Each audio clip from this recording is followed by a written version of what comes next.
Hey everybody, this is Kelly. Welcome back to another episode of Ask a Therapist.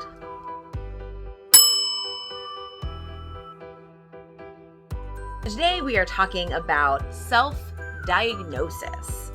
Is it okay to diagnose yourself? Is it taboo, like some people think that it is? There have been times, multiple times recently, where I've had someone say to me, not to self-diagnose, but... and then fill in the blank. It led me to start wondering, why do we think self-diagnosing is so bad? What might be bad about it? And where has the message that it is so negative come from? So here we go. The reason self-diagnosis can be so harmful is because as someone who is not trained to understand the nuances of different ailments, different disorders, because I'm in the mental health field, that's the one that we're dealing with right now. Because you're not trained to understand the ways that things play together and the way that things show up in different people differently, that can lead to harm when the assumption is the diagnosis that you have come up with and then you proceed as such.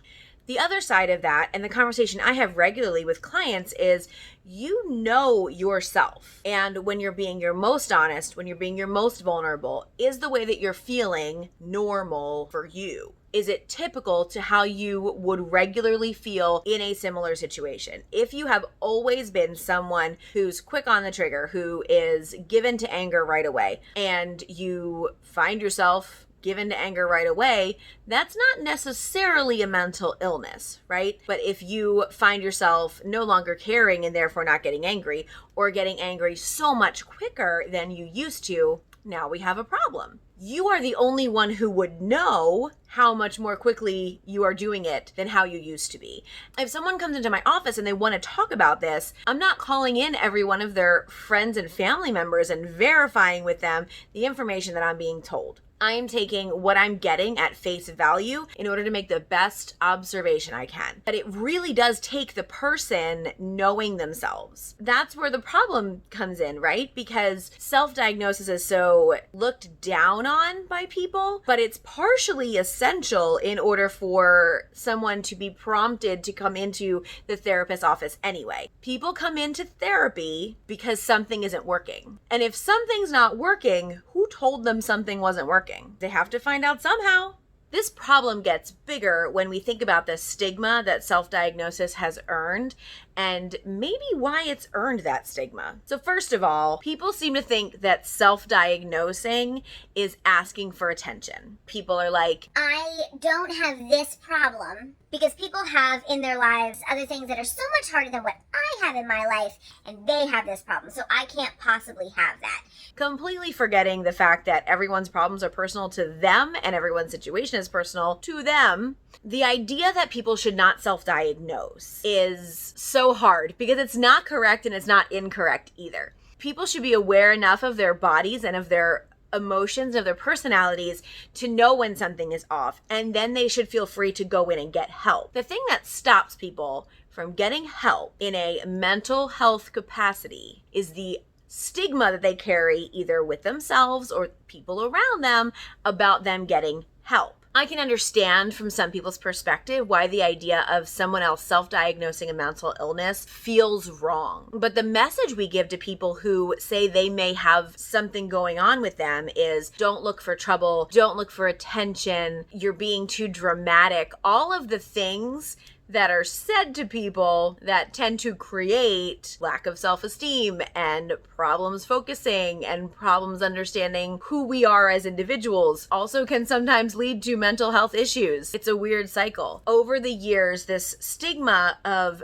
getting help from a therapist has changed, I believe, but there's still this idea of other people can go to therapy and that's fine, but for me, I'm not going to do it because I don't need that kind of help. I completely encourage clients to come in with an idea of what may be wrong with them. On one of my earlier videos on my YouTube channel, there was a comment made by someone and they asked, do therapists dislike it when people come in with a self-diagnosis? The answer is, I can't answer for everybody. The answer for me is no. As long as you come in with the ability to hear and understand and listen to the therapist, listen to me to help you to understand why what you have found may be correct, what you have found might not be correct. Let's look at some other things differently, that sort of thing. I love that they bring me in a starting place. If I don't know where to start, it's going to take us that much longer to get to where we're trying to go. So you come in with an idea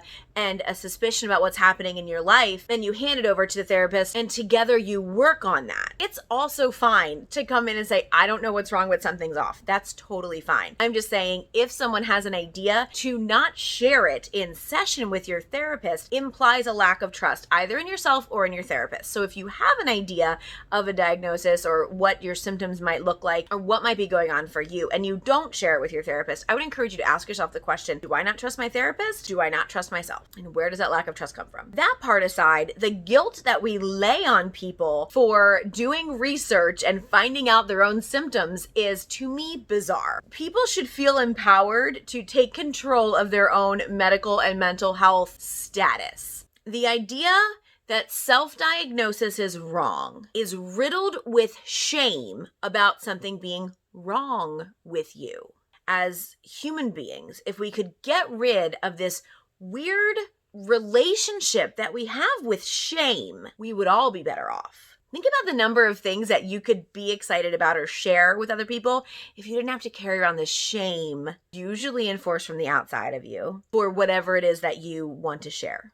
The other problem with self-diagnosis is if you are in denial about some of your symptoms. If you are in denial about the fact that your anger is elevated, you are not going to be able to correctly diagnose what's going on with you because you are not seeing the picture correctly. And whatever has blinded you to all of the things going on with you, that filter is going to hurt your ability to accurately diagnose. Your best bet when it comes to self-diagnosis, if you do read and you do get on a couple different websites and you do sort of feel like this fits what I'm going through, then you take that understanding, print out some of the stuff if you can, take it to the medical professional, to the mental health professional, take it to the person that you're talking to and say, this sounds like me, and then discuss it together. What is accurate? What is not?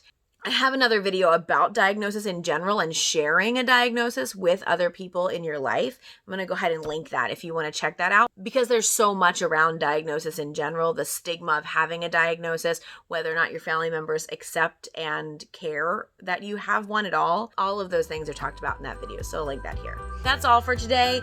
Next up is going to be a video on purity culture, so be ready. I'd love it if you would subscribe. Go ahead and hit the bell so you get notifications for when I upload, and I hope to see you soon. Thanks. Take care of yourself and each other.